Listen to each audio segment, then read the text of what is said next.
So our neighbors to the north are clearly losing it. The prime minister, who needs a history lesson and a haircut, has declared war on Canadian citizens like they're an ISIS caliphate. Emergency powers, freezing bank accounts, and threatening to take away protesters' dogs and children. Dana Perino's very upset.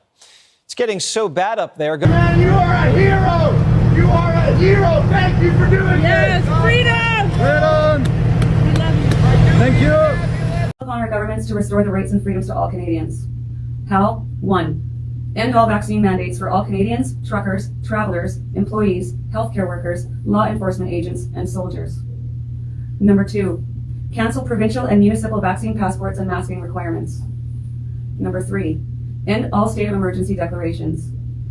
Number 4. Allow those who have lost their jobs to go back to work. Number 5. Grant access to parents that lost access to their kids. Be reunited. 6. Financial protection for all small businesses harmed by COVID restrictions. And 7. Respect freedom of choice and not discriminate. We call upon our governments. Which nation's administration do you most admire? At a controversial fundraiser dubbed Ladies' Night, Trudeau said this. There's a level of admiration I actually have for China. Their basic dictatorship is allowing them to actually turn their economy around on a dime. Thank you. Okay. Come with me. We get 10 for this. The veterans at the War Memorial, their red tent has bottles of water. Someone take my flag, someone take my flag, take my flag, take my flag. Someone chemical weapons used against them. So here's a woman with pepper spray on the face. You know how it is, guys. Chemical weapons on their own people. And you know if I take out the RF meter, we're also getting fried. Let's check that right now. Peace! We are at peace!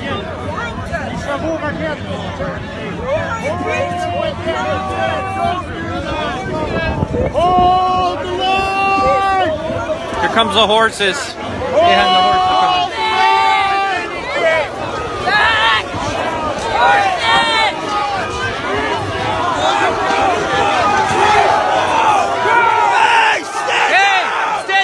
Oh my gosh!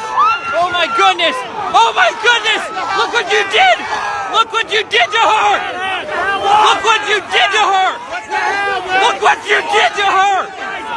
You trampled on the lady who is inaccessible! Shame on you! Shame on every one of you! Shame on you! On you! You just that was the most free country in the world. What's going on right now is completely an infringement of freedom of rights of humanity.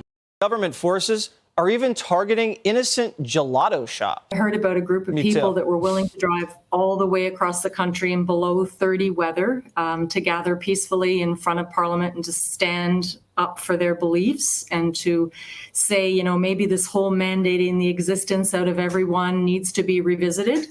My heart said no. And I don't think anyone, and I certainly don't think anyone could have imagined that it would have transformed into something like we're witnessing today. You need to understand that Stella Luna is our livelihood, and my husband and our children and son-in-law all work for the business. It's how we pay our rent. It's how we keep our lights on. It's how we eat.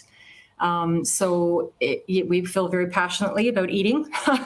And everyone has pushed really hard over the past 2 years trying to keep this business alive. So we have this passion, and it just keeps going on and on. So I reached into my personal pocket and I pulled out $250 of my personal money, and I gave a donation to fill a gas tank of someone so they didn't have to sleep in minus 30 in the cold that night. And I think that decision speaks to my humanity and not to political beliefs. But attacking our children, attacking our team, that's unconscionable.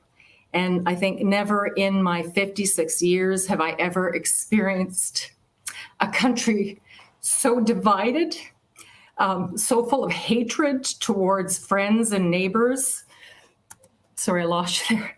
So full of hatred towards their friends and neighbors. You know, they may have opinions that differ from theirs, but they're so willing to publicly shame and humiliate and spew forth angry vitriol. We have been called terrorist. For the first 36 hours, we were inundated with hatred, with threats of violence. People threatened our team on the phone, telling them we're coming to get you. We're going to throw bricks through your window. You'll pay for this, you Nazi supporter. I personally have been called a disgusting pig of a woman and that I should rot in hell. Our rural shop out in Merrickville, Ontario, someone draped a large bed sheet over our sign. I'm sorry. It's been a tough few days, and I think, and the sign read, "Tammy supports terrorists." Now, Mama Bear is going to dig out her claws on that one, and we're getting the video surveillance and the incident, and we will pursue that with the police. But late yesterday afternoon, messages of support and encouragement started to arrive, and people from coast to coast to coast throughout Canada and the US. And, they've been buying gift cards online and calling themselves guardian angels. So, we're going to use those funds to help pay the staff for their missed shifts and get some security guards in and make sure everybody's safe and that they feel safe coming to work. But the phone has been ringing off the hook all day today from calls all over Canada, all over the US, sharing stories of losing their jobs because of bankruptcy or because they refused to get vaccinated, losing their homes. We've heard tragic stories. I didn't think it was going to be this hard. But I understand. Just give me 1 second. We've heard so many stories from people calling to support us because, we're pretty insignificant and we're just a little gelato shop. And all we want to do is make really good gelato. And so to have our, to be targeted and have our staff targeted and our children targeted because I decided to reach in my pocket and, fill the gas can of some guy I didn't want to see sleep in the cold overnight.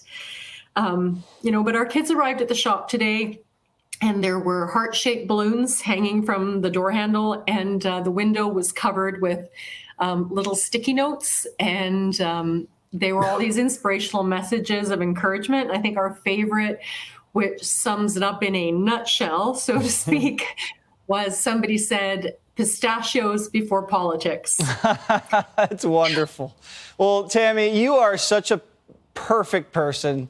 I love you. The audience loves you. You're a total sweetheart. I can see how hard this has been for you, but how inspiring you've been for us and for the community up there. And we're at Jesse Watters Primetime. We're going to order a boatload of pistachio. I don't care how we get it here. We're going to get it here, and we're going to order a hell of a lot of it. So, keep up the good fight. Can I tell you one thing? Yes. One message I want to leave people with, and Sure. It's truly thank you so much for everyone, for all over, for contributing, buying gift cards. But we think we all need a healthy dose of positivity and love and respect, and we all need a whole lot less judgment and hate. And I think if people would just, before they open their mouth or they start tapping away on their keyboards, if they could just listen to their heart and find their humanity, the world would be better served. Well said. Tammy for Prime Minister of Canada. I think it starts right here. Thank you so much, Tammy. Never. You're the best. That was very, very moving, and we support you.